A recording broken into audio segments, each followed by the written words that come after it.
Well, good morning, everybody, and welcome to the Underhood Show. My name is Josh Profit. I'm the service director here at Mel Hambelton Ford. Alongside me this morning is Kelly Hamilton. Kelly's the manager of the Quick Lane down the road here. So, good morning, Kelly. How are you doing this morning? Sunny and 70 is what I would typically say. Yeah. Looks like maybe you've got plenty of sun. Kelly. Sorry for the delayed response here. One of us was looking a little red in the face, and we were trying to get the settings squared away on it. But anyways, yes, this is a call-in show. So welcome to Under the Hood at Mel Hambelton Ford here. But call in. The numbers down here in the bottom corner of the screen, 316-462-3673. It's a number to jump on the air here with us. Number to jump on the air here with us this morning and talk about anything automotive. So anything ailing your car, you want to talk about tires, brakes, batteries, service intervals. You want to talk about check engine lights, or you got something going on with your vehicle and want to discuss it and see if we can help you out or get you pointed in the right direction. That's what we're here for. So 316-462-3673. This is the number to jump on the air here with us. And if anybody who calls in, we're going to mail you out a prize package valued over $130 in value. It's going to consist of the works, which is an oil change and tire rotation. We use Motorcraft oil and filter products here at Mel Hambelton Ford. We're also going to complete a multi-point inspection on that vehicle, checking over the brakes, tires, steering, suspension, all the safety-related components, just making sure that vehicle's geared up and ready to go for that next 5,000 miles of driving. You'll get yourself complete nitrogen for your tires, so you get all the great benefits that nitrogen has to offer for your vehicle. And then $10 to Mel's Diner, so you can get yourself something to eat and drink while you're here, and a BG Products package, which consists of a can of MOA or motor oil additive, and then 44K for your fuel system. Again, just getting that vehicle geared up and ready to go for that next 5,000 miles of driving. So, good morning, Kelly. How about do you guys have enough rain out there in Haven yet? There's so what I will say is enough rain for one one period of time or week of time. What's going to happen is we'll get to July and it's going to be dry, but Cheney Lake has definitely improved a lot, but there's still a long ways to go. I have not driven out there, but I've seen some of the pictures O'Brien's Marina has posted online, and it is looking a lot better. Yeah, I think they're very, very thankful for the rain we got, and we definitely needed it for sure. Still need some more. I'm not sure about, right this minute. You got people the other day, what was it? Probably Monday or Tuesday, I was headed home and seen somebody, tying into cutting on harvest. And so I think that's in full swing. And last night, me and the boys were out running around on some dirt bikes and on some country roads, and there was a couple of combines out in the field, and there was a couple spots in that field where it looked like they struggled to get through it. There was some pretty deep ruts in them for sure. Yeah. But it's one of those things. Last week we talked about obviously all the rain and how important it is on vehicles to not be involved in that. There was definitely a lot of images and stuff of cars that were driving into it. We've got several of them in here now that have been flooded, and it's just not a good thing for the car industry for sure. But then that brings me to the point of wiper blades, for sure, and that's something that I think in the I don't know, maybe Kansas in general, it's dry for periods, and then you get the dry heat. The sun's beating down on these things, and you don't think of it until you need it, right? You don't need them until you need them, and then it's always always a crap, and it never seems to fail. when one of them is streaking or not doing its job, it's always right in front of the driver, right there in that right in your line little of sight section. I can remember years and years ago, I had took a trip somewhere. I don't even remember where it was or even what vehicle I was in, but it was so bad that I stopped and I switched the wiper blade from the passenger side to the driver, switched them around just because of it. It's just literally putting it right in that view. And going back to that multi-point inspection and what we do on each and every service. And that's definitely one of those checks that that we perform on the multi-point, and just making sure that when you need it, it's there, right?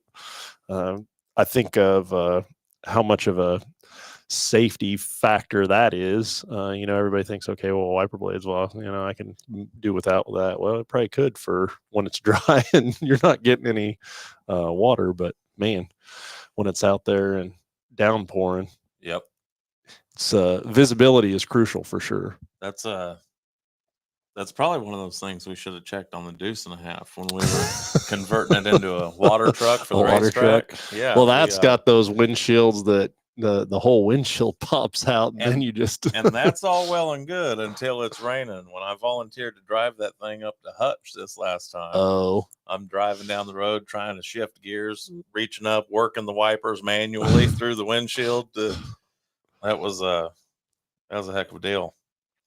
But yeah, wiper blades are very important. Are you whining? No, it sounds kind of like you're whining. Nope, not complaining, not one bit. I had a time of my life doing that. Awesome, yeah. Well, I mean, just driving that Deuce in general is a pleasure. It is. It is. It's a really good time. For sure. But hey, this is a call-in show, 316-462-3673. That's the number to jump on the air here with us and talk about anything automotive. While we're waiting on a caller to call in, I was going to get into a little bit of the story of what we got involved with this week. And, I've been in this industry for a long time, for sure. And there's, I would say, it's hard pressed to show up and get involved in something or be involved in something that does not maybe mythify. I don't, that surprises, or I don't know how there's not much that surprises me, and being in this industry, you see a lot of things.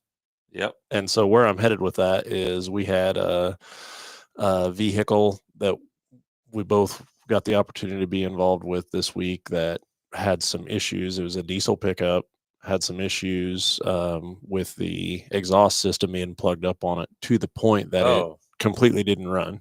Right. Yeah. And so I was just waiting to figure out what direction I was headed. I've been involved in a lot of different things this week, some radio worthy, some definitely shouldn't be talked about on here. So it's always a good time coming on here because Josh keeps it a huge secret as to what we're going to talk about. What it is. Well, so the main reason I do that is, for one, you can have a list of things to talk about on this show. Absolutely. Right? You can have a list of 5 or 6 things, and then you take a phone call, or it takes a turn, and you never even get to your list and never even talk about it. So it doesn't really matter, right? As to what that looks like. But yes, I wanted to talk about this diesel truck and the exhaust being plugged up on it and what we were able to obtain and do with this thing.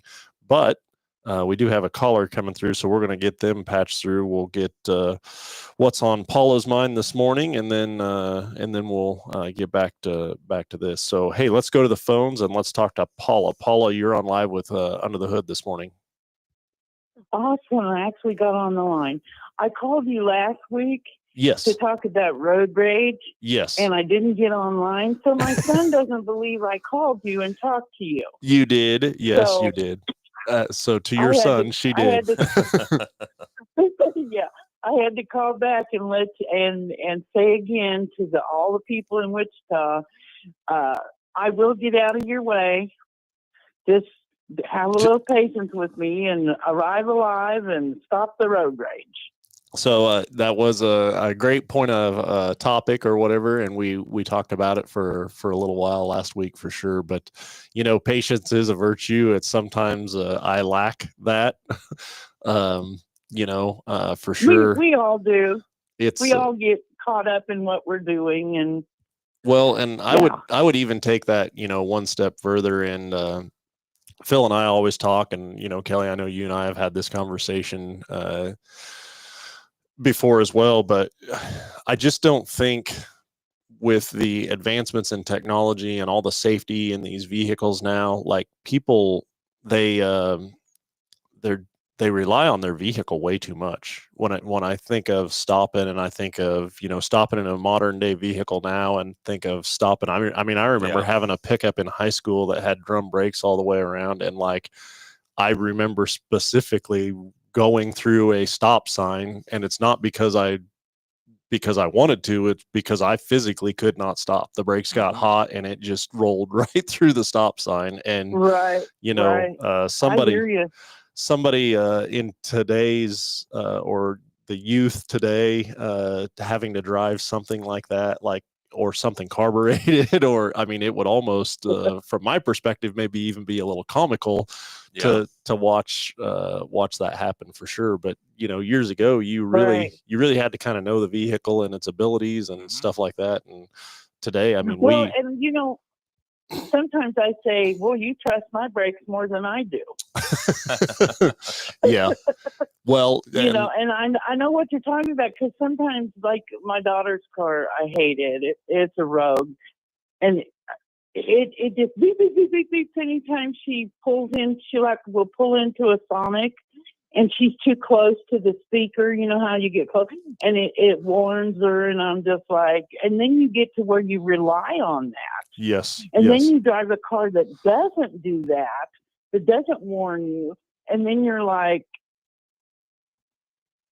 you know, pulling over when there's somebody in that lane because you're expecting it to warn you. To tell me that, yeah, there's somebody there, don't do that, instead of actually having to look yourself. So the blind spot detector thing they have on cars nowadays. And if you rely on that and you don't turn your head and really look, you know, it can get you in trouble. You are, you're definitely correct in that. The other thing I would also even talk about, you know, you talk about, I guess, road rage, or, you know, what I guess I maybe would interpret that more than anything is if another driver makes a mistake to you, being, I guess, courteous enough to understand that people make mistakes, right? And there's going to be a time where you're going to make a mistake too. And that doesn't mean that you have to turn around and do something now back to that person. And that's what you see these videos all the time, that where it escalates so quickly. And it's like, okay, what happened to common courtesy of, you know, and your car is not your weapon. Correct. Yeah. Yeah. You know, your car is a transportation device, and you can't get on there in it and think, you know, everyone's out to get you. I agree with that. Yeah. It's like patience and courtesy and what? Grace. Yeah. My daughter says she's listening. Very good. Hello, Grace. I definitely agree with that. You know, and then I think Kelly and I can both attest to, you know, the situation where you said is that you brought up that the person in front of you or that cut you off trust your brakes more than you do. I think Kelly and I can both attest to, and actually something I wanted to talk about today is seeing vehicles in a multi-point inspection situation there that just shouldn't be on the road. That shouldn't be on the road, yes. Right? And so you're just assuming that person behind you or in front of you or whatever is has the best of systems and has the ability to stop, you know, as well as you do and stuff like that, for sure. So yeah, I agree with that. Any car can fail. Correct. I think we also have a problem here in Kansas. If they can get in front of you and get them to hit you from behind, that you're at fault. And I think sometimes the way insurances and the way the accident claims are handled is a problem. Yeah. Because it's not always the one who hits from behind that's at fault. But according to Kansas, it is.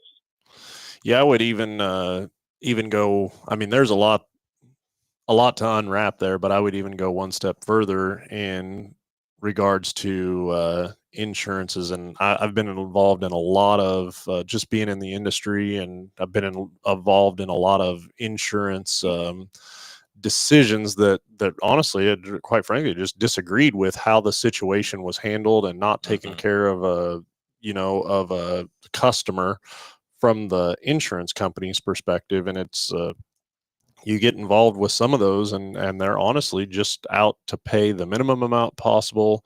Whether it's using salvage parts versus OEM replacement parts. And then I've been involved in situations where maybe a insured had to involve their own insurance into something because the other insured party didn't have enough coverage, or they weren't accepting 100% of the responsibility of the claim, and how they determined, that it was a 80-20 or whatever.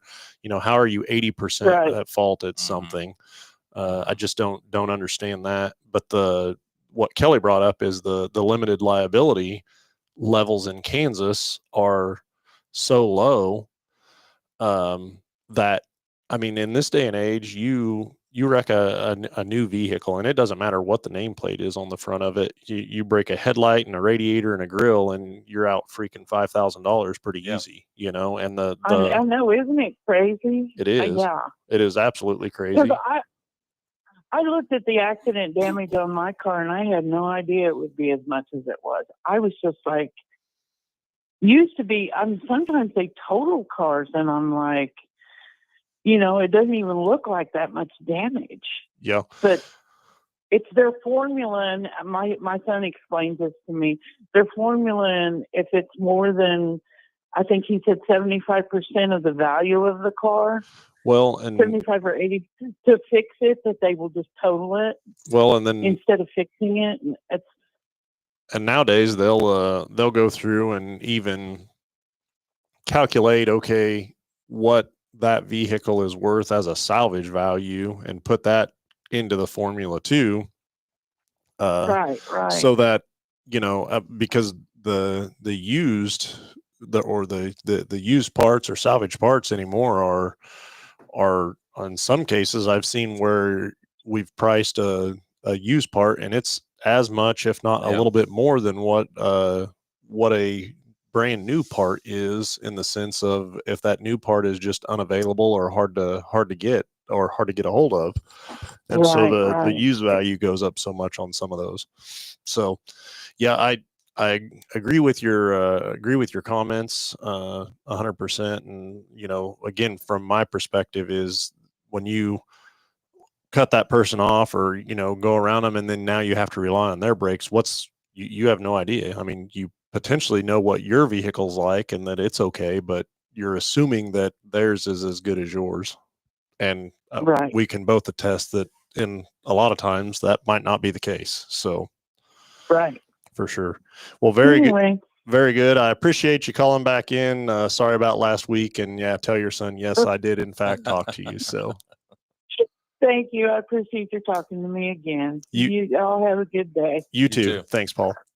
Wichita, have a good day. There you go.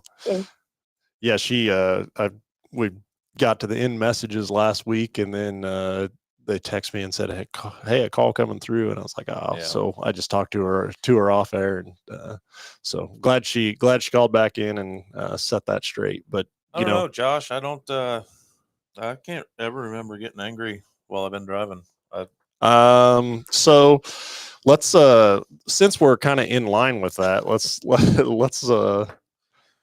go back to, this is something that I wanted to bring up, and the multi-point inspection, and just getting into what we find.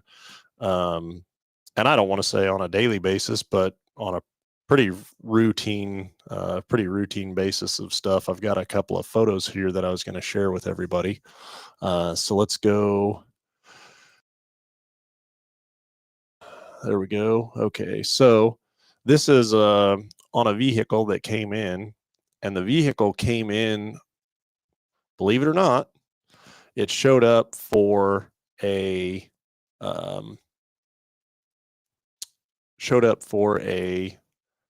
transmission fluid leak.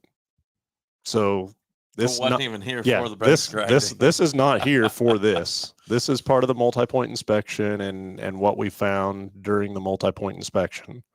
So this is a larger vehicle. This was off of I think an F-250. But again, it was here for a transmission fluid leak, and we completed the multi-point inspection on this thing, and this is what we found. So now pretend like you just cut this guy off. You know, and he had to rely on his brakes, which I just could not believe. There is no pad lining there. That's strictly just the backing plate for the pad lining. This is the rotor. Oh boy.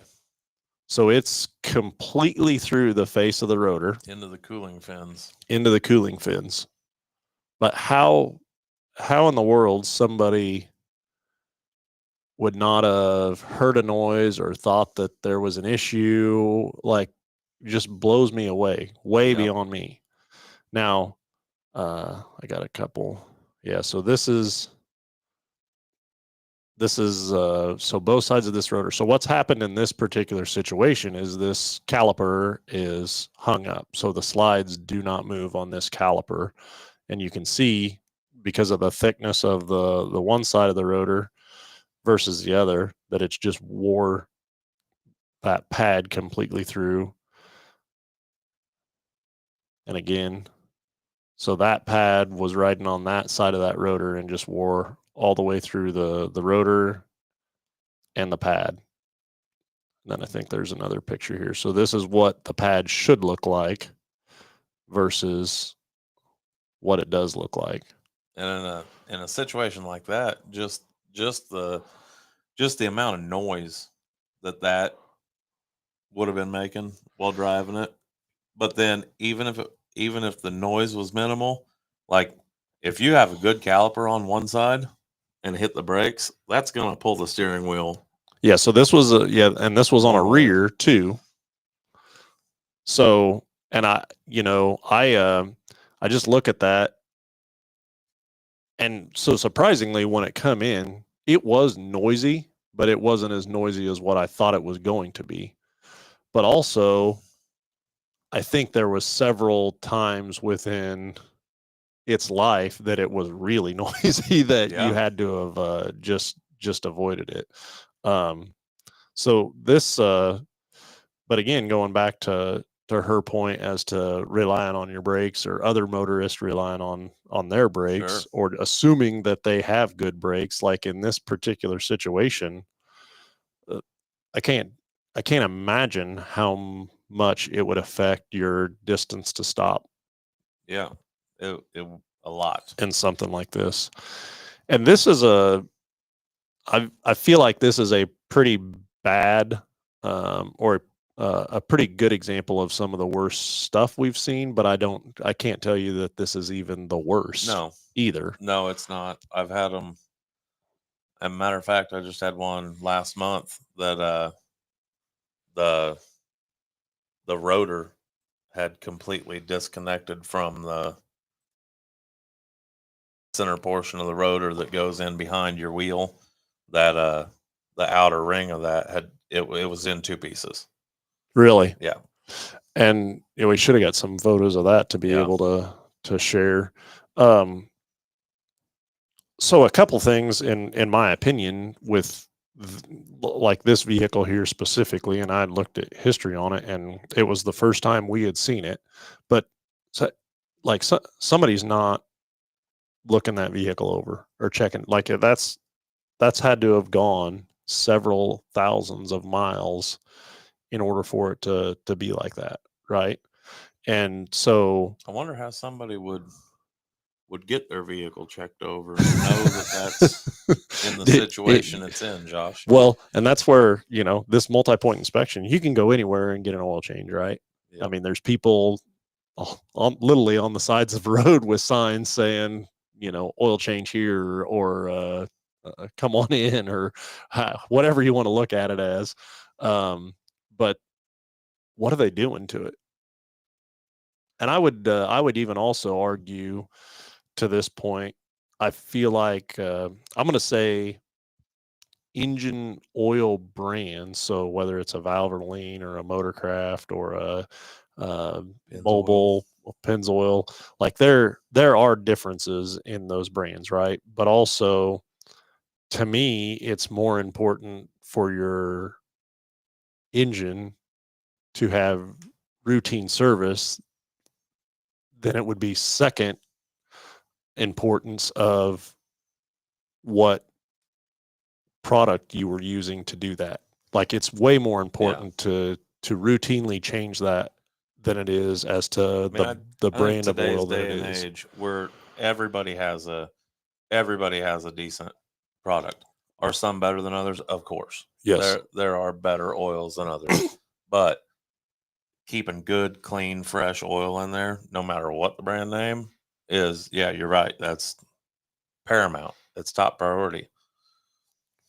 But also, inspecting that vehicle over is probably even more important than the service itself. Well, and everybody thinks about their engine, which is it can be a huge expense on your vehicle. You want to take care of your engine, you want to maintain your engine, everything like that. But your vehicle has so many other systems that need checked over and need serviced and maintenance and things like that as the age and miles of that vehicle go up. And a lot of those systems today in today's vehicles way more advanced than they used to be. They work better, they operate better, but a lot of times that also means they're a little bit more expensive to repair when they break. Yeah. And having that maintenance, being able to look at those, being able to catch things before it's gotten to a point where it actually ruins parts, it's still something we can adjust or tweak or service or just replace a few parts instead of multiple. Yeah, you look at this brake situation here, and I mean, that guy's he's $1,000 into a repair bill when it could have been a pad, Right. Changing out pads and resurfacing rotors. Well, and yeah, on a deal like that, we could dive into that. I mean, if say we would have replaced those brake pads at 3 millimeters, when did those slide pins seize up? If they were still free when those brake pads had 3 millimeters on them, I mean, 3 millimeters on a rear brake pad, that's going to take thousands upon thousands of miles to wear down. Yeah. But that 3 millimeters on a brake pad, had we replaced them then and put fresh grease on the slide pins, everything like that, now we're looking at just a normal brake job. Mm-hmm. Whereas now we're looking at potentially a caliper bracket, a rotor, brake pads, a set of rotors, brake pads, a lot of components there that could have been a much avoided repair. Very, very much so. Hey, kind of skipped over the chat line this morning, so I'll go back here and good morning, Delbert. How's everything going your way? I bet he's got a story or two to tell about road rage or drivers. I think he has the opportunity to be out a lot doing Uber and Lyft and stuff like that. But and also, I'm assuming Oak City probably is no stranger to road rage as well down there. So good morning, Delbert. And then, he made a comment on here too that I think we could talk about as well. So he says he only uses Motorcraft wiper blades on his Ford vehicle because they found they work perfectly on the Ford vehicles. And what I would say about that is, I know you've got involved with it before too, and I have as well. Wiper blades, there's so many different options out there to choose from, right? What I don't understand, or not understand, but when I look at all the aftermarket options out there, you open up the box, the wiper blades are there, but then there's like 14 different adapters that fall out too, and how that attaches to that vehicle. And they're trying to make a one SKU number that fits 43 different vehicles. And I think of all that bracketry and all the attachments and what that does, and in my opinion, like, okay, it might work through the winter months, through spring and stuff. But when you get to winter and you got ice and there's way more load, or you're pushing snow on there, and like, is it going to hold? Is it going to stay attached? And I don't know how many times I've been involved in a vehicle that comes on the service drive, and one of the wiper blades is just completely gone. It just blew off, you know, because it wasn't attached properly, or for sure. So I would definitely agree. You know, fitment is huge, and you're going to get the best fitment just with that OEM product. So and then he says tried other expensive brands, but they didn't compare. And you know, I've seen a lot of promotional type stuff on wiper blades for sure. You know, it's funny he says that. I forgot about this, but we were on vacation, and we had taken the truck, and I don't remember where we were. It might have been Colorado, but we went through some storms headed out there, and I had to stop and pick up a wiper blade, and I was just going to pick up one because it's like you said, it's leaving a streak right across where I look, and I know what we sell our wiper blades for. And it's been so many years since I went into a parts store and looked for a wiper blade. And I went in there, and my mind was blown. Well, and then just imagine being an average consumer with no automotive experience, and you walk down that aisle, and like you instantly become, I guess, like awestruck on or overwhelmed of what's right, what's wrong. So many options, so much different things. Some of those were, I mean, literally over 2 times the cost for a single wiper blade. What we have a pair of them for? What we charge for a set? My God. Yeah, I agree with that. So, and then we've got Jason on with us this morning. Good morning, Jason. Thanks for the message there. So Delbert says he used to do lift, but stopped after the accident and buying a 24 Bronco Sport. So, and then lots of road rage stories for sure. I bet he does. Yeah, I bet he does. Well, let's I think we ought to talk about this, Diesel. Okay, let's do it. So we had a opportunity of a vehicle coming in here, and it was a diesel pickup, so 6.7. It was a 16 6.7 with 250,000 miles roughly on it, and the vehicle was towed in, did not run. So it would start and run and run for about 15-20 seconds, and then it would die. And then it would die. And the reason it was dying is because the exhaust on it was completely plugged, so it would build up so much exhaust back pressure on it that it would choke out the engine because it couldn't breathe. And you know, in doing this, there's on these diesels, on the newer diesels, there's an exhaust system on it for emissions control. And we see a lot of different things at the dealership. You know, through the different years, they started out with just the particulate filters in these trucks, and then they went to and they added diesel exhaust fluid in them with urea to get the emissions down. So there's a couple different things that are happening in here. One is the NOx portion of it, and then the other is emissions control out the back of it. And here's what I'm going to say is I understand the reason for the exhaust system. I understand why it's there. I believe that the manufacturers, whether it's Ford or any other manufacturer out there, like they've come in leaps and bounds from where they started in, I think, about 2008 probably is about kind of when the first system came through or came about. And just the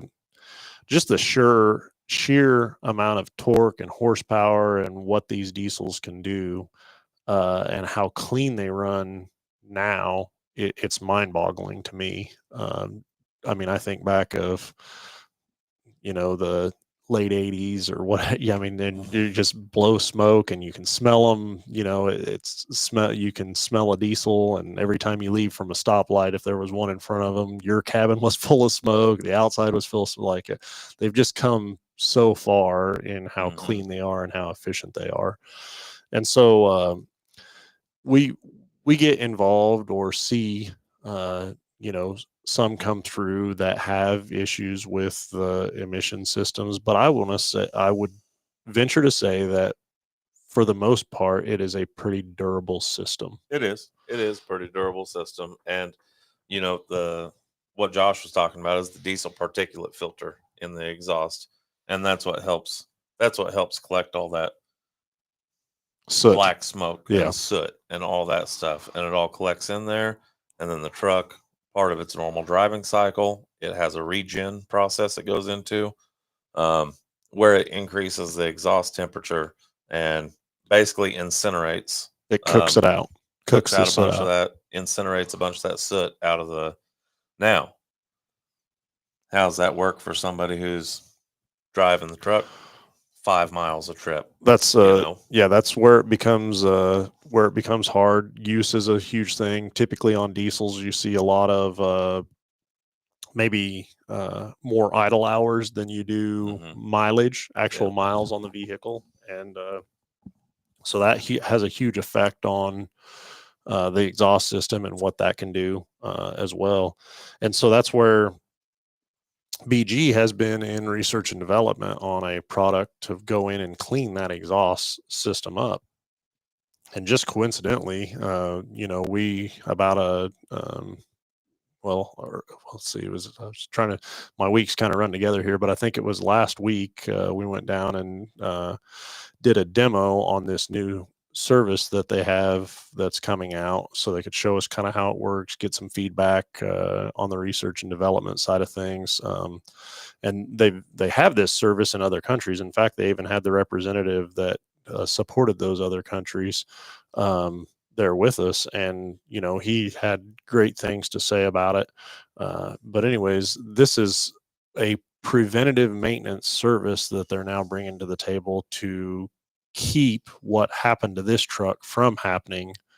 But again, it's preventative maintenance, so they're looking at it as, you know, every so often or mileage interval you would do this to keep this from happening. They're not advertising, hey, once you get to this point that we can fix it. It's to keep from getting it there. But again, they wanted to put their product to the test. That's one thing that I love about BG and what they do and what they bring to the table is the amount of research and development. And you know, if they're going to sell you something, it's going to be worthwhile. Yeah. And it's going to do its job. Again, the consumers, I think, oftentimes have a misunderstanding of some of the products in the sense that, you know, I have an example of a customer that is experiencing a transmission issue, and now they want to do a transmission service. Well, hold on, you're already to the late. The purpose of that transmission service was to prevent that from happening. And so, well, look at me. I'm not paying attention here to my phone. So we tried this service on this truck, and inevitably it cleared it out.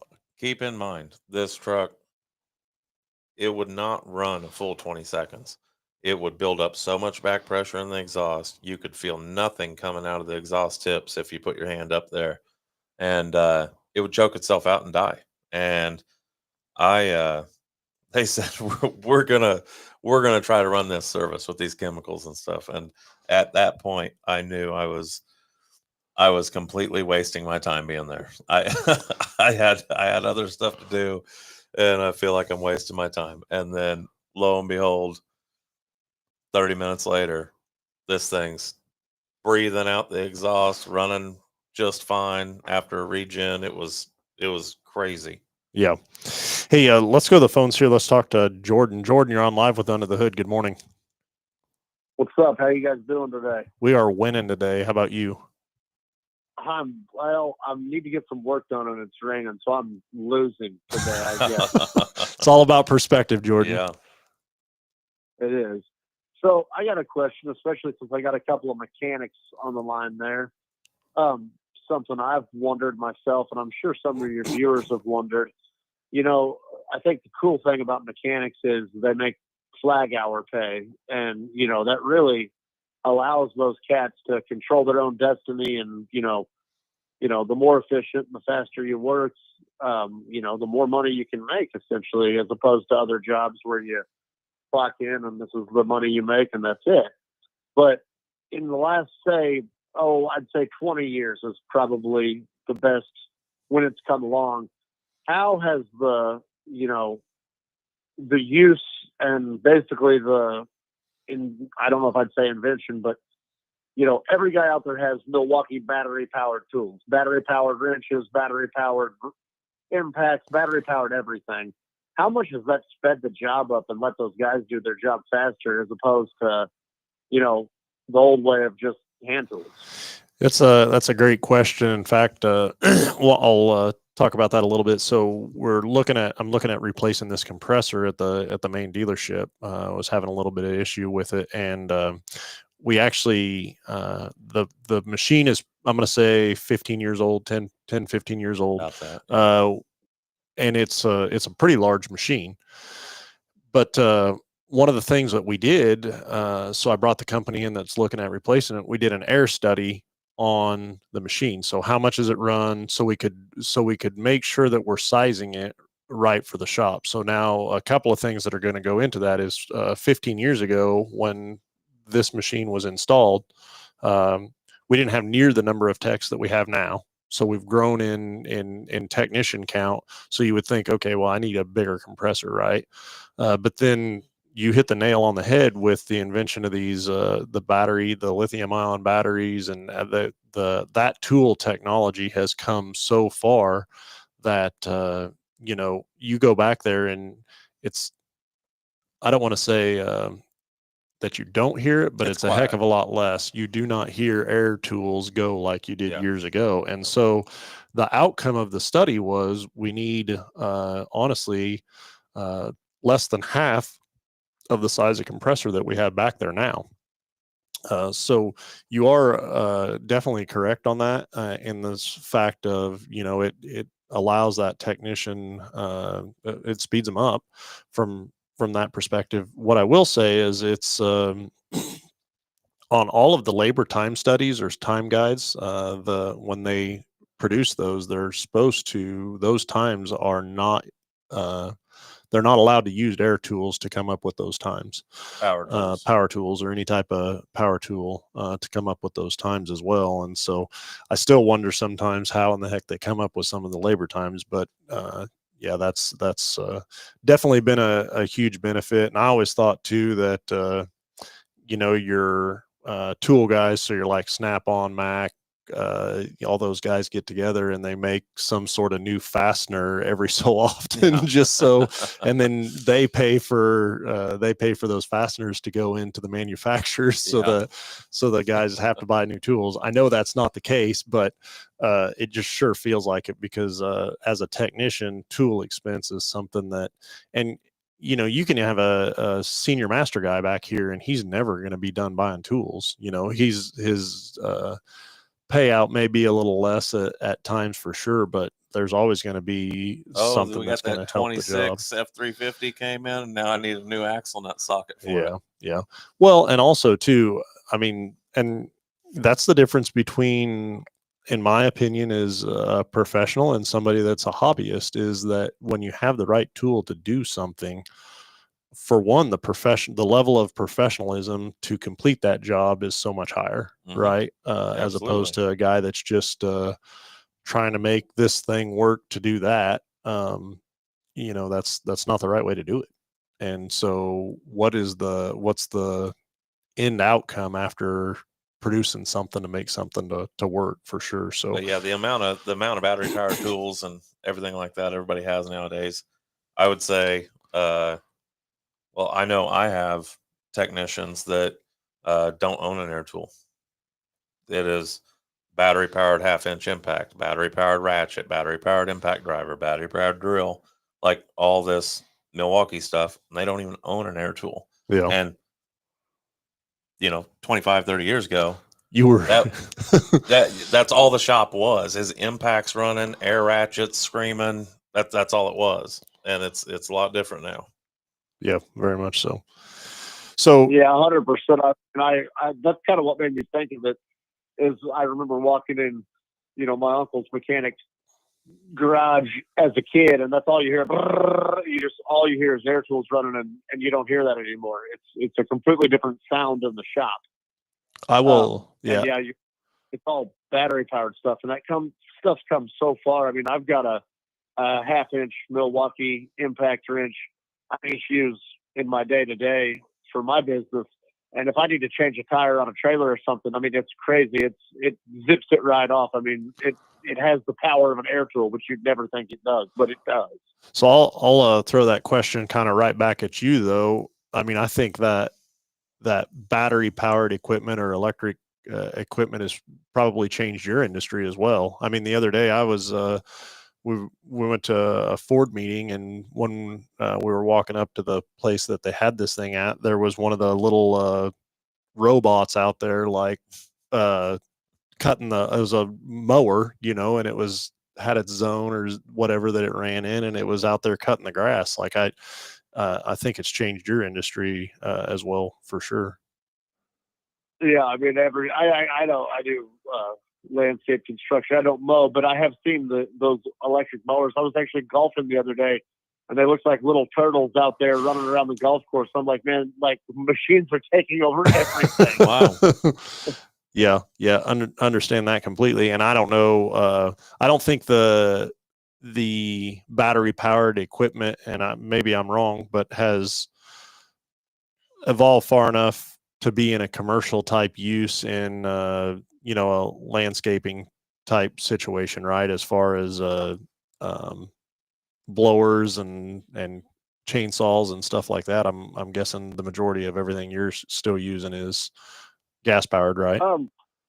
The majority of everything I use is gas powered, but you're not 100% correct about that, because there's a lot of my competitors, and every year the rep tries to sell them to me, and I'm old school. I haven't gone to it yet, but there are tree service companies right here in Wichita, Kansas, and there are landscape companies right here in Wichita, Kansas, that have gone to all battery powered Really? stuff. I'm talking Wow. chainsaws, blowers, mowers, everything. Huh. And yeah, it's hard for me to wrap my head around, but yeah, those cats are out there doing the same job I'm doing. They've got, one of those overhead valve, super quiet generators, running on their truck, and just a bank of those big, 40 Batteries. volt and 60 volt lithium ion batteries charging all day long, and they're switching them out. And, yeah, the classic sound of the chainsaw buzzing and the classic sound of the mower running is, I mean, you don't hear that. It's quiet. It's wild. I mean, it's changing in that industry too. Yeah. It will be interesting to see what the future brings. Yeah, for sure. Just when you think you got it figured out. Yeah.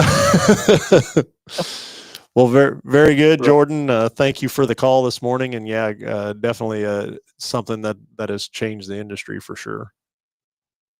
Right on. Well, you guys have a great Sunday, or Saturday, I rather. Yes. Yeah, you as well. Thank you, Jordan. We'll talk to you later. All right. Bye.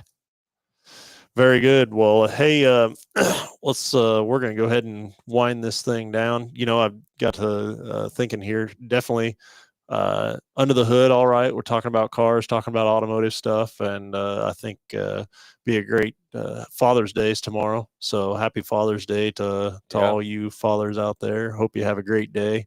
Happy Father's Day. Yeah. Get out and do something automotive, right? Yeah, something. I think there's I bet there's a million nice car tomorrow. shows. There's some car shows For sure. I know I think there's maybe a golf course calling my Oh, name. you think so? Tomorrow. Yeah. Gonna take the wife and kids go golfing, are you? I actually am. Are you really? Yeah, well, the boys golf, and she has golfed.